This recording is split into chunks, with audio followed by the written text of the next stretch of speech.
Good morning, St. Francis. Good morning, people of God. It is Tuesday, the 5th day of the month of August 2024, Tuesday of the 18th week of the year, the 18th week in Ordinary Time. As you can see, we have a wonderful pile of mulch back over there. That does not smell too badly over here. So it's just a regular Tuesday, no special days today. But we have our reading today from the book of Numbers, and as it continues from yesterday. And in the book of Numbers today, we have Aaron and Miriam, again, the sister and the brother of Moses, basically speaking against Moses or challenging Moses because he married a non-Jewish woman. Again, now why he does that is never actually clear, but again, polygamy was something that was part of the ancient world, and in doing so, it's kind of like extending in one way the covenant that God has created with Israel, again, to at least another person. So it's kind of interesting that this happens, but they speak against this because they don't think it's right, because Jews should only marry Jews. But the question is that will that just move itself into a circle that you can't break out of, and there won't be any other people to marry? If again, it's like it becomes this dynamic, this domino effect where you end up having to marry several people again and again. And so Moses is trying to, I guess, move around that or move against it.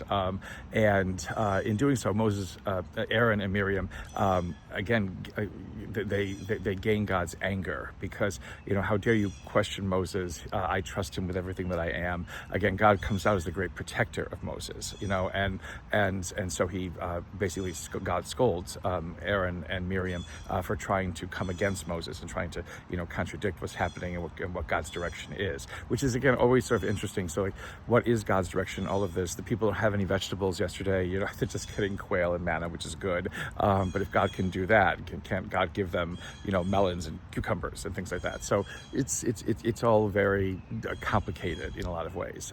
The thing that happens, though, is that after God scolds Aaron and Miriam, basically Miriam's flesh turns snow white, and she becomes, like contracting leprosy and things like that. And nothing happens to Aaron. That's always the odd kind of thing like that.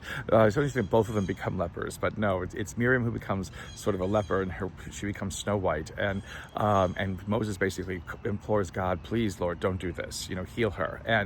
And the reading ends. So God does eventually heal Miriam, but we don't hear that. And tomorrow is the Transfiguration, so we don't hear a continuation of the story. So we're kind of left hanging, with this sentiment. But the thing about, again, God protecting Moses and God believing that Moses can do the work that God has asked Moses to do is what is kind of key and paramount in all of this. And we don't want to forget, that connection that Moses had with God, of the same kind of trust and friendship in some ways that Abraham had with God.